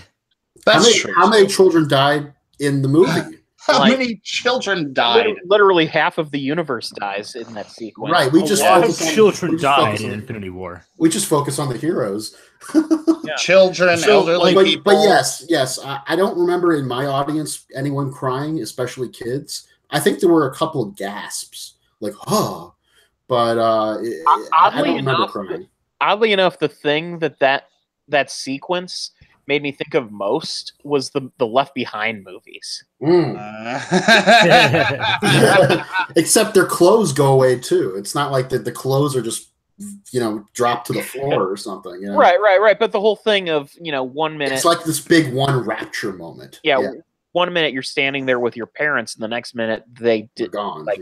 Do they show Winter Soldier's arm fall off? I don't remember. I don't remember that, but I assumed his arm dissolved. It did dissolve? Okay. All right. So, yeah. Because I would assume it wouldn't have, because it wasn't really part of him, but that makes sense. But he disappeared from existence. So here's a question. He removes them from existence, but do you think he's retroactively removing them from existence? Like at this point? I think everyone remembers them. So it's interesting you say that, because the way that scene is done, it kind of felt like somebody had gone back in time and erased them, which I knew was not the case, but it felt like, somebody killed a baby in the 90s, and then in the present time, that person just dissolves because they didn't exist up until that point. Right. And I'm having trouble divorcing my thoughts from that actual reality. That would be interesting if they took that way in the next movie, and they just go about their business like nothing happened. Right. And then they start realizing slowly, wait a minute, something's missing. And then it's like, it's half the fucking universe. I think that would have been a really interesting avenue to take with that. That would be cool. But the movie ends with Captain America going, "Oh God." So, which is great, because I love that moment, because Captain America is this beacon of hope and optimism. And now he's like depressed as fuck. Yeah. He's always pressing forward, but now he's like, oh shit. Like, I don't know what to do. Yeah. And the fact that Captain America says that is so final in this film. That's very true, and it's pretty profound. Yeah. One thing I've been dying to talk about this since I had to stop myself before we were doing spoilers, but a theory that I heard from the Double Toasted podcast with regards to what's going to happen, like how Ant-Man and how Hawkeye are going to be integrated into this story in a future iteration. Mm-hmm. Both Hawkeye and Ant-Man were ostensibly on house arrest, for the reason being that they chose to stay in house arrest, and they decided not to bomb because both of them had family to think about. Well, what I imagine happening is a scene early on in Infinity War, and this was kind of something that I was clued into as a possibility, where you see Hawkeye all of a sudden find out that his family has evaporated, and so he no longer has a family to deal with, and now he's looking for revenge. And the same thing could be done with Ant-Man. You could do both, or one or the other. Like his daughter disappears or something? Yeah, his daughter disappears. Anthony disappears. you did just remind me of something that kind of irked me a little bit, just a tiny little bit, when I was watching the movie, which is Pepper Potts constantly in Iron Man's ear, like, "Come back! Stop it!" And I'm like, "Oh, what? Like, why? He's fucking Iron Man. Like, you don't want him out there? Just let him do his shit." Yeah, I was just like, logically, I get it. She's like worried about his safety or whatever, but like, he's fucking Iron Man. You knew that when you got with him. Like, it's like when Lois Lane convinced Clark Kent to give up being Superman so that they could get married. It's just in the comics or something. Or I feel like too. Yeah. Oh, Superman. Oh, right. Well, she didn't convince him. He just took that upon himself. Like, look, I want to have a human life. I want to have a human relationship. I want to not worry about being a hero. So, and I have sex without worrying about blasting a hole through my life. So, would that be the darkest moment in superhero history if they had a scene like that? It's like, oh yeah, Clark, boom. Like, I know he had just talked about having a baby with her, but like, for her to react the way that she did, considering the circumstances, there's a goddamn spaceship in the sky and like fucking aliens coming down, like, let him go. Chill the fuck out. There's no need for you to, like, this up his ass about it. Like, Quit nagging. I get it. Pepper Potts has always been kind of his. I think in the first 3 Iron Man movies, she's more of a balanced character, but I guess like the idea is that she's older, she wants to settle down, but it's no. I'm Like, just glad that they actually paid for her to appear in this movie, as opposed to, if I'm not mistaken, they did not need to. They did not need to. In the first Avengers movie, wasn't she just like a picture on a cell phone? No, she was there in the first Avengers movie. She was there, yeah, because Coulson shows up, and they all have a scene together, the 3 of them. Oh, Yeah, right. Wasn't there? No, she was there, but in Civil War she wasn't. They suggested that They were split, yeah, because like her name is. He was supposed to introduce her on a teleprompter, and then somebody comes up and is like, "I'm sorry, that was awkward." Maybe it's Age of Ultron where you never see her. There's a scene in Age of Ultron where Tony and Thor are talking about their girlfriends, and Thor's like, Jane is better. Yeah, Thor's girlfriend who we'll never see again. I'm cool with that. I'm totally cool with that. I like Natalie Portman. I hated her character. Yeah, right. Thor Ragnarok was a conscious effort to change up the whole Thor formula and change the beat. Yeah. And it does it for the better because it recognized finally that Thor is inherently a ridiculous character and we need to just make a comedy with him. The question from going forward, I think the question is who stays dead and who comes back, because like when Loki died at the beginning of the movie, that felt final. That was a violent death for a movie. The simple answer is my guess will be everyone who died prior to here's the thing though. The whole Ash thing will stay dead. I kind of have a point to all this, which is that that first death when Loki gets killed really feels finite, like, oh shit, but then by the end of the movie, when you see like Spider-Man go and Iron Man, well, maybe not, I don't know if they're gonna bring back Iron Man, but like definitely bringing back Spider-Man, there are characters that are going to get revived, so the death. I agree with Ken. There's like Gamora and Loki and Vision. They're fucking toes. They're done. You don't think Gamora's going to come back? No. I read somewhere that in the comics, Gamora was actually sucked into the Soul Stone or something at one point. Oh God, they better not do that. That would be such bullshit. Her soul was. I'm pretty sure Feig said that the deaths in Infinity War are final. And and now that we've seen it, we know that the deaths of the people that got fucking murdered, and the dissolving people are not final. Not seeing Heimdall again. Yeah, Heimdall. Idris Elba said, "I'm not really interested in this anymore." But a lot of people thought that he's Heimdall, James Bond, probably. Well, probably not, because there's still another Daniel Craig, and then by that time he'll be too old. Yeah, fuck Daniel Craig. I'm on board for a black James Bond. I absolutely Idris Elba all the way. I absolutely want Idris Elba to be the next James Bond. The dude's like in his late 40s, right? Yeah, he's no spring chicken. And the fact is, by the time there's a lot of young girls with daddy issues out there. Just saying. Yeah, but that's the Bond series right there.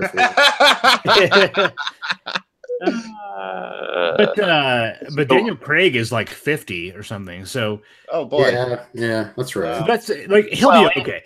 And anyway, Roger Moore played James Bond until he was like 59. So yeah, Daniel Craig Roger Moore is the oldest James Bond. I remember like years ago, a journalist made a joke about the Roger Moore Bond films, is that he couldn't throw a punch without looking like he was throwing out his shoulder. Oh yeah, Roger Moore was unequivocally the worst action actor of all the James Bonds. But at the same time, I kind of enjoy his James Bond movies the most because they're the ones that have the most fun with being just ridiculous. The Spy Who Loved Me is still my favorite Bond film. Yeah, I like that. I mean, even Moonraker is fun. It's stupid but fun. It's stupid. Yeah, Moonraker is great. I've got a controversial statement. A View to a Kill is both one of the worst Bond films and one that I revisit most often. Yes, because it is so amazingly garbage, but it's a train wreck that you can't look away from. It is so dumb, but it is so much it's so high on its own supply. And what's weird about it is the least amazing part of the film is the fact that Christopher Walken's the villain, because he doesn't get a whole lot to do. Christopher Exactly. Walken. Yeah. Yeah. But I think the only two things in that movie that are memorable with Walken is the fact that he pronounces schedule for some reason. That was a decision right there. Yeah, and then the fact that he's got that awesome scene with Mayday kicking his ass. Yes. Right. Is just weirdly sexual. And before we wrap up the Infinity War talk, I wanted to kind of express two of my favorite moments from the climax and the ending, which involved some of the women.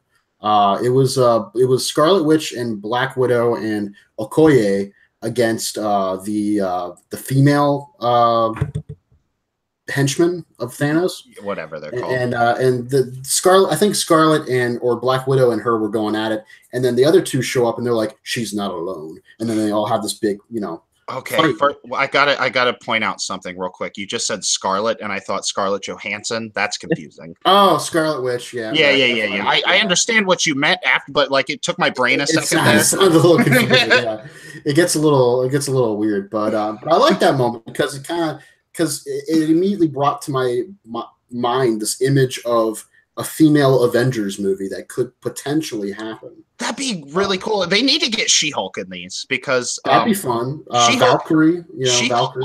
I don't know if you guys are familiar with She-Hulk, but she's got like a Deadpool kind of thing going on where she breaks the fourth wall a lot. Like she predates Deadpool in that. Well, we are getting Captain Marvel soon. Yes, that was the Easter. That was the not the Easter egg. That was the post-credit sequence right there. And the beacon. Nick Fury before he dissolves hits a beacon. That's Captain Marvel's symbol. Yep. But he not only dissolves, like he starts like on his device and he starts talking like, "Oh motherfucker," and then things falls down to the ground. Oh, and then like Captain Marvel's logo appears on the screen. Right. Yeah. My second favorite moment was when Black Panther goes to pick up Okoye. He's like, this is not a good place to die. And then he dissolves and dies. And and she looks freaked the fuck out, like, my king? And then we see M'Baku, and he's like looking around at all of his men or who's left and everything. Like he's looking confused. And that brought up another image in my head for the next Avengers movie. I was like, this is the team that we got to work with to get the gauntlet back and to put everything right. This is we got the original Avengers. Although most of them are separated, we got Iron Man on Titan is wounded severely with Nebula. He didn't turn to dust. No, he lived. Oh shit! But he's stabbed, so we don't really just know. Him and Nebula there, yeah, because he used the nanobots to repair his wound. Okay, but he's still kind of, fucked up over on Titan, at least emotionally. And then you got Captain America, you got Thor, you got Black Widow, you got the rest of the originals. Hulk is still there, right? Plus, yeah, Hulk's still there. You got Rocket Raccoon, who just saw Groot die. You got Okoye and M'Baku, and I'm thinking like all of them on a spaceship.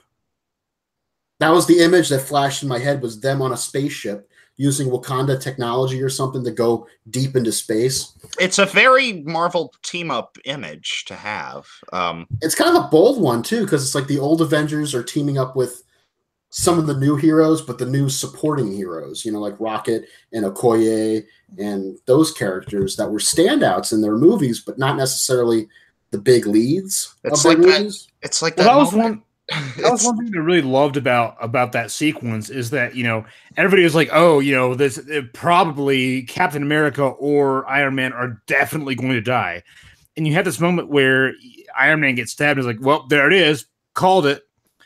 But then he doesn't. And then Strange does his thing, and and the movie kills off all of the newest Avengers.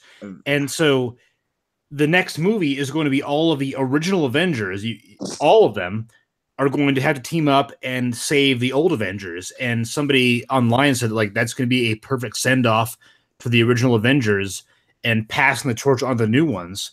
Not to mention Captain America and Iron Man are going to have to work out their differences and work them out quickly.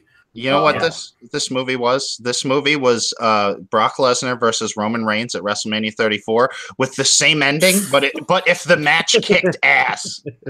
If the match was fantastic, but it had the same ending. It was a bad match, yes. It wasn't very well thought out. Thanos is Brock Lesnar, but he's more charming. Just to give people a wrestling tutorial, a very quick one. At this year's WrestleMania in New Orleans, the main event was Brock Lesnar, Roman Reigns, and the match was basically Brock Lesnar beating the crap out of Roman Reigns, hitting him with multiple finishing moves. He hit like 5 or 6 F5s, and Roman kept kicking out, and the crowd was onto it. The crowd was like, dude, This Is Awful was born that night. I've never heard them chant that. The fans were like, look, we're not buying this shit. Roman should have been pinned like 5 minutes ago. This is done. So that's the comparison he's making, but only if the match was good. Which it wasn't. And stop with the crickets. It's kind of appropriate because Batista. It's totally appropriate. WWE and Marvel Comics are similar things. So in terms of the deaths, Gamora was very surprising. Loki and Vision were not surprising in the least. But they were very violent deaths. Yeah, Loki was like, he like choked him and his eyes are like bulging out and his mouth is bleeding. It's like, Jesus Christ. What actually surprised me about Vision's death was the fact that the trailers tease the first incident when they're trying to pull the rock out of his head. And that's not when he dies. Yeah, right. That was the subversion, I feel like. They subvert it, and then they spend all of this time on the surgical procedure. And so I mean they really led me to believe by that point that it's like, okay, well, they're gonna surgically remove it, and nope. And I was like, even if they removed it, I was like, yeah, Vision's gonna fucking die. Let's talk about that for a second. If after Avengers Infinity War 2 or whatever it's going to be called, if Robert Downey Jr. leaves and they don't bring back Paul Bettany as Vision, big applause to Paul Bettany for his contributions to these movies. Oh yeah, his performance in the movie is not good.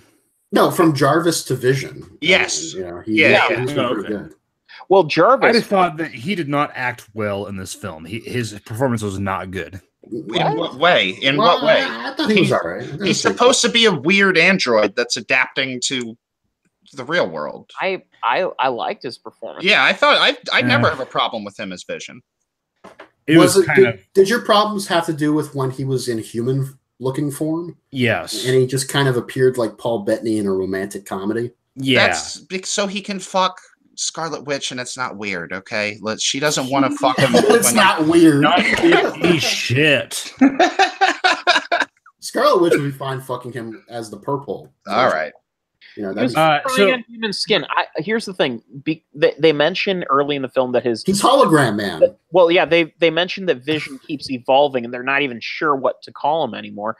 And honestly, what I kind of think might have happened if he was allowed to continue to evolve is he would have lost all of his superpowers altogether and just become like human.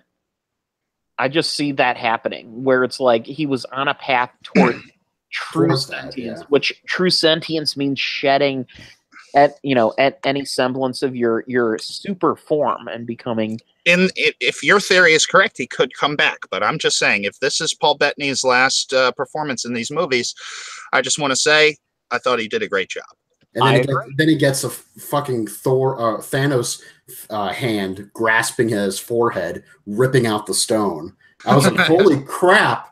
That is just violent. And then like his head's caved in and everything. Yeah, his head's caved in. There's no blood because, of course, Vision doesn't have blood. But that was a nice workaround for that. Like, we can do the forehead thing, but he won't have blood because he's a synthezoid. Yeah. Well, I mean, it's violent. Thanos, but it's still violent. Yeah. Yeah, and he died twice, essentially. Bring your children. Scarlet Witch had to kill him once to blow up the stone. And then Thanos was like, I feel you, child. I had to do the same thing recently. And he's like, what's this rated? I need the fucking stone. And then he uses the time stone to reverse time and then kill him twice. The one death the quote unquote death that really got me. Actually, you know what? Scarlet Witch having to kill Vision, that got me, like, because of her reaction. But the one death that really got me, even though it's not final, was Spider-Man. He's like, oh, Mr. Stark, I don't feel so good, and he starts panicking. He's panicking. And somebody online mentioned that his spider sense tells him you're about to die. And we all know that Spider-Man is not going to die because Marvel would not go to the lengths they did with Sony to share ownership of this character in their movies. But the way that scene is done, the way Tom Holland sells the character, he staggers forward and grabs onto Tony and hugs him, and Tony hugs him back, and Tony fulfills that father figure role that Peter has been wanting him to have for the last couple movies. Yes. And he's like, no, you're okay. You're okay. He's like, no, I really don't feel good. And he starts dissolving. Like, that was absolutely heartbreaking. Even though I know that it's not final, the way that those two actors sold that scene was incredibly good. I was going to say, because as soon as can't be blamed for the fact that all of this is going to unwrite itself in the next film. Well, it doesn't matter if it's going to unwrite itself. It's like, in that moment, it was so well done. It's like I actually got choked up. Anime rules. Peter is terrified because even if he is going to come back, he is dying in that moment. Right. Very much. And he says, I'm sorry, Tony. He says it's very sad, incredibly sad. And at this point, with this incarnation of Peter Parker, we have not seen his relationship with Uncle Ben. I'm going to assume it was some kind of... Well, I know we don't have to, but I'm saying it's cool how they've brought Tony Stark in to sort of replace that in his life in a different way, where, like, Uncle Ben was warm and nurturing. Tony Stark is kind of cold and off-putting, I guess, a little bit. So he's got to work for his approval. I always thought Uncle Ben was a bit of a racist. Oh. What? I knew that was going to be a groaner, but I had. I get it now. All right. Oh, it took you that long. Okay. It took me a little while. Yeah, I got it now. I'm immensely proud of that terror. That was a good one. Yes. What if Uncle Ben was a racist? Can we get that, like, him, an Uncle Ben solo movie of him in the 60s, like as a fireman hosing, okay. No. Be like a remake of Apt Pupil.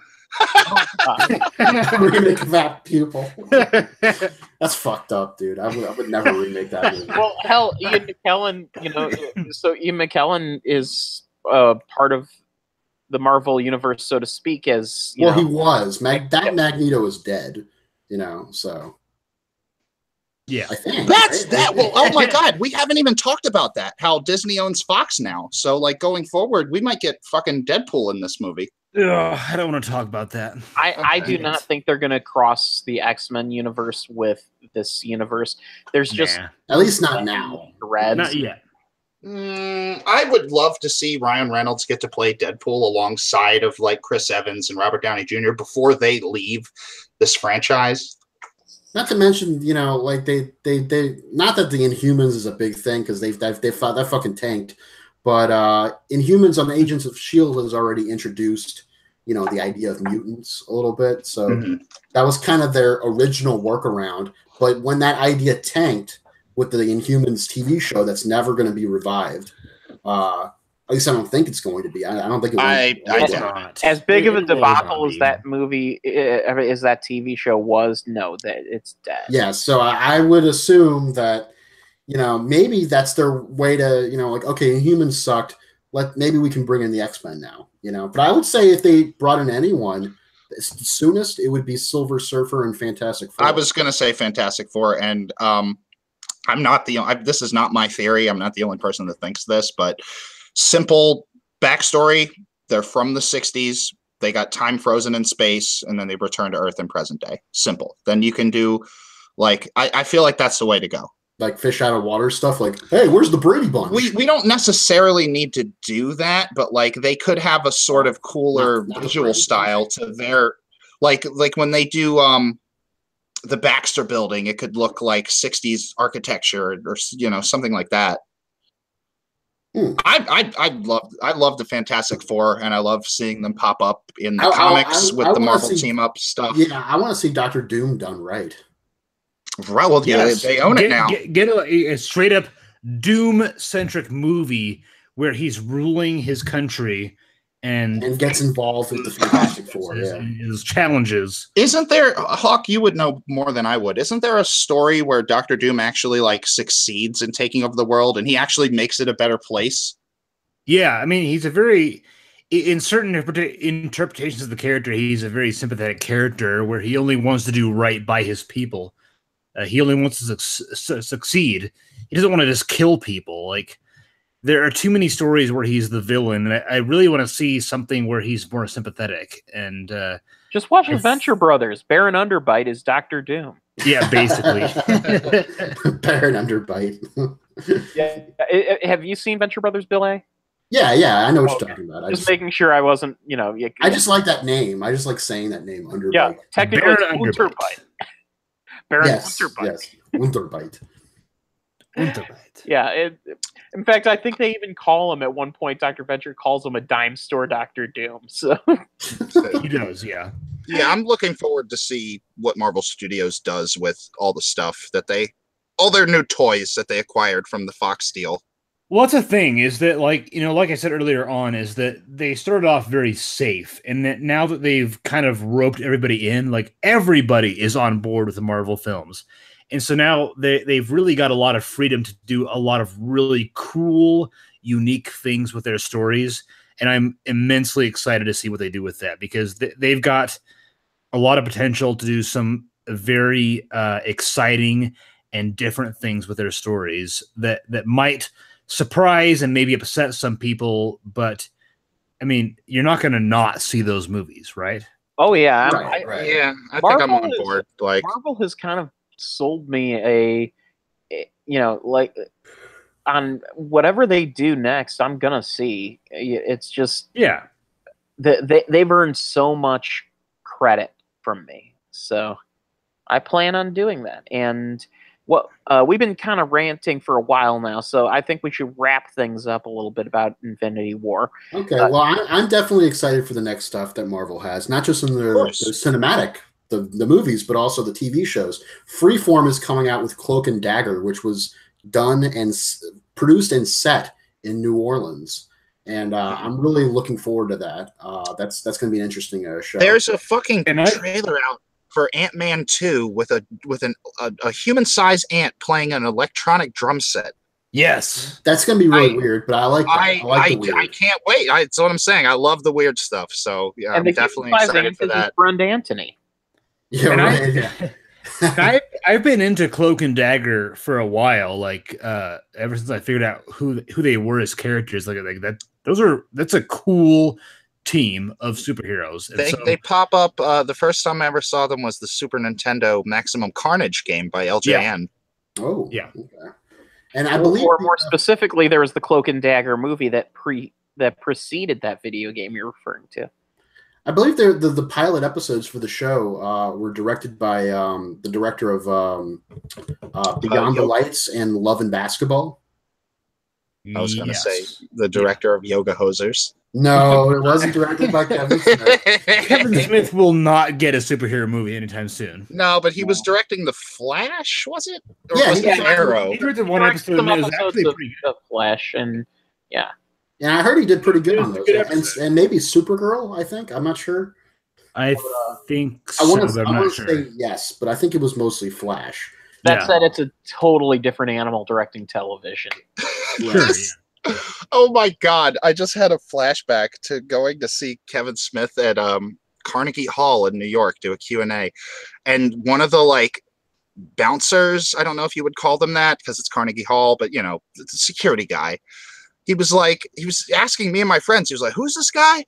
And we're like, he made the movie Clerks. And the guy was like, oh, I love that movie.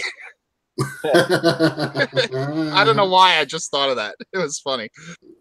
So yeah, no, Marvel's got a lot of great stuff coming out soon that I'm excited about. And of course the movies, we're all going to see the movies now. It's almost become what Star Wars used to be.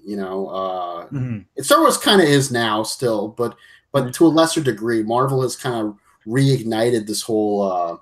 That latest trailer for Solo has me somewhat optimistic. It's a slightly better trailer, yes. Yes, but what I'm getting at is it's kind of gotten the Marvel Cinematic Universe has kind of gotten this whole big world of fandom reignited and kind of like, all right, what's the next one? We're excited for the next story. What's the it's not like with Star Wars where it was similar to Star Wars where but there was a long wait between movies and then the movies kind of sucked. Then they were good again. So I think the thing about Marvel is I've learned with Marvel that my expectations are more or less like I might have a guess as to what to expect, but usually there's something in there that surprises me. Yeah. Yes. Which is great. That's not something I can say about the latest Star Wars movies. And I think Marvel's longevity is kind of what lets it be surprising because, again, like we said, they've got you roped in. You're going to see the next Marvel movie. You don't have a choice, essentially.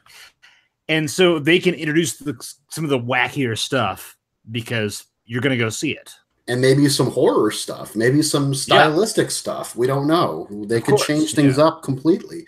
And then you got James Cameron out there saying, "Oh, this fatigue is gonna come Fuck in." James Cameron. Meanwhile, go see I've got Avatar fatigue. God damn it! I predict that Avatar 2 is gonna flop because they've waited too long and really people are starting to realize it was shit to begin with. Yeah, nobody gives a fuck about Avatar 2. And younger generations aren't even going to remember that Avatar 1 was a thing. So exactly. Avatar 1 was like, what, a fucking decade ago? Like 2009? Next year. That was 9 years ago. It was impressive when it came out, and it's impressive that the guy did $2 billion movies one after the other. But other than that, it's like, move on to the next thing, dude. Yeah, but Avatar is like James Cameron said that the Avatar sequels are like the Godfather series. Like, he's fucking said that. Yeah, I know, but I'm sure. But he also said that Terminator Genesis was good. He said that Terminator Salvation was good. He's a liar. He says what he needs to say. James Cameron loves to self-fillet. Yes. James Cameron just wants money to go in a submarine, and he has to make shitty Avatar films to do that, I guess. But the problem is these Avatar films might actually tank. I believe they will. I will be very surprised. They're not going to make 5 fucking Avatar movies. The next one is going to make $700 million, which is like half its budget, probably. Half its budget, and nobody cares. But the first Avatar made a lot of money because it was in 3D, and everybody thought it was cool to see fucking blue people in 3D. Spoilers, it wasn't. Thing. But like everything's in fucking 3D now. Like the script always sucked for that movie. Like no getting around. Dances with Wolves. And even then, nobody can you can borrow plots from other stories and make them work. The problem is Avatar doesn't have a goddamn character that anybody gives a shit about to save its life. Now that said, the last half of Avatar had the climax of Avatar was really cool. I preferred it when it was called Matrix Revolutions. Oh God! Actually, I didn't even want it then. And even Matrix Revolutions ain't no. It's not good. I mean, I love Reloaded. That's just me, but I love both the sequels for different reasons. I mean, Reloaded.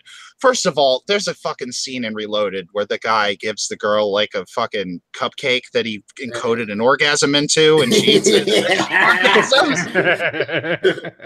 Reloaded is a weird movie, and Revolutions has some stuff in it too. That's all right. It's just I think a lot of people were left flat by the ending. The car chase in Reloaded is one of the best car chases. Yeah, that's of all a lot time. of fun. That's great. And I am a documented lover of car chase movies to the point where I was very young, and I was not allowed to watch R-rated films by my parents. But my mother knew that I loved car chases, and so I was up in my room, and she's like, "Come on downstairs and watch this." And she showed me the car chase in The Rock. Oh, and I loved it. Like okay.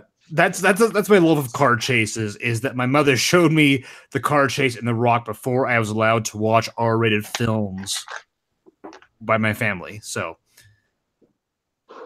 hopefully Avatar 2 has a car chase in it. Hopefully Avatar 2 has a car chase. It will not. What we're getting at is these movies, especially the James Cameron and all these older gentlemen are holding on to. Can't hold a torch to the new wave, which is Marvel, and at least I think is that the argument we're making? I don't know. I think we're just talking about movies. I think we're just kind of ranting aimlessly. But I think you're onto something here, Bill, because remember when Peter Jackson thought 64 frames a second was going to be the next big thing? Or when Quentin Tarantino said that digital film is going to die out or something, or maybe he just said he hated it. I don't remember which it was. He said he hated it. And then here we are. The Quentin Tarantino is writing a Star Trek movie. And here we are. Will definitely be shot digitally. Actually using film again. Yeah. So things are weird right now. But and also the whole concept of Marvel doing something new. I mean, it's not really new. It is and it isn't. I mean, I've often said superhero films are a lot like what Westerns were back in the day. It's the new fad. It's a new big thing in film. Yeah. I don't know. The new American thing, it's like we associate that with as far as the MCU goes, I think there's two camps. There's the people that go to the movie theater to see whatever, and they sit there and they have a good time watching a superhero movie. And then there's the people that really do appreciate the continuity and pay attention to that shit, like a Trekkie or like a super fan.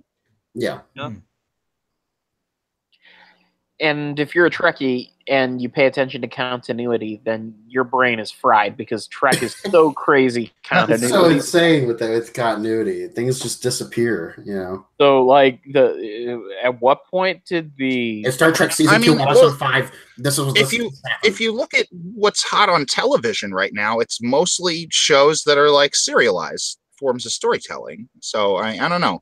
It's especially with the Netflix and the binge watch culture, Oh, I was going to mention this. I just saw the pilot episode to Cobra Kai on YouTube Red. Let's hear a review of that. I'll give a quick one. I actually liked it. It has Billy Zabka in it? Yeah, Billy Zabka's in it. Ralph Macchio's in it. Oh, okay, right. Isn't the whole concept of it like Billy Zabka's grown up to be this bitter kind of prick, and he's not really a prick. He's just down on life. And so he decides to reform Cobra Kai. I believe that the arc of the first season will be that they become friends, and then season 2 will be they open a dojo. They kind of start as friends, but as begrudging friends. It's more like it's been years since they fought. Bygones are bygones. What were either of them doing? We rented out a fucking empty store in a shopping mall. We can do this. We're gonna make a Karate Kid sequel in 2018. Yes. They're probably. I mean, Zabka has had an okay B movie acting career, and Macchio has done some other stuff. He's Chachi, right? No, that's fucking. Sorry, that's you think you're the Charles in charge. Charles in charge, yeah, the crazy conservative guy.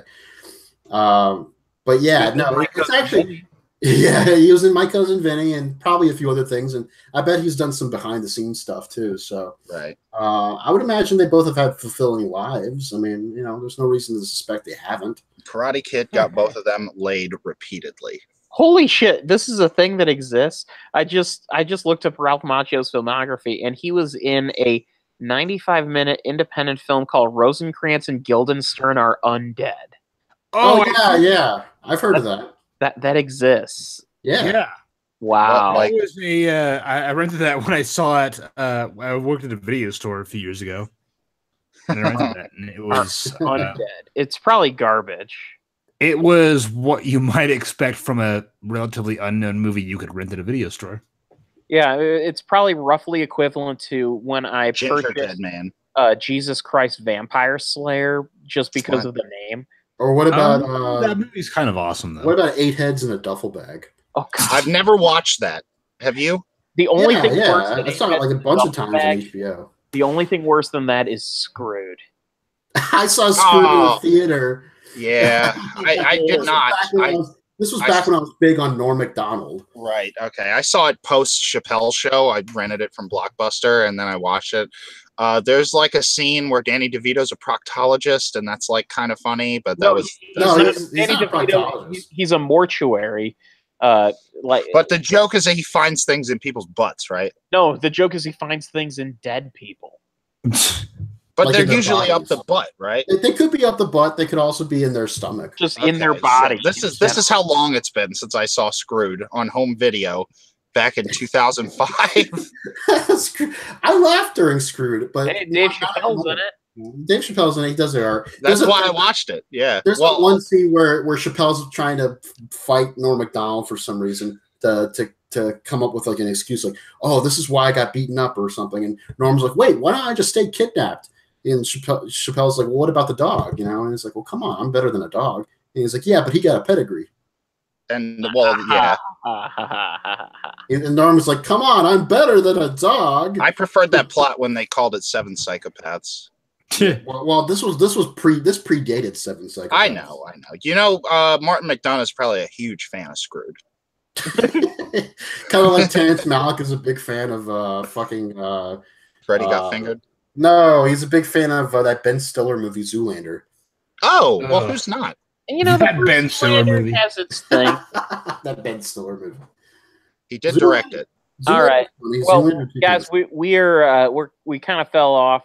We've reached capacity. Yes. So I'm going to go ahead and cut things off on this episode, mostly because I'm starting to fall asleep here. Oh, we don't want that happening again during Justice League. Yeah. Yeah.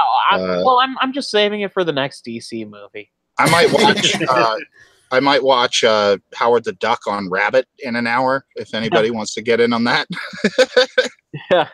Oh God, is Howard the Duck dead in these MCU movies? Oh shit, that's what I want to know.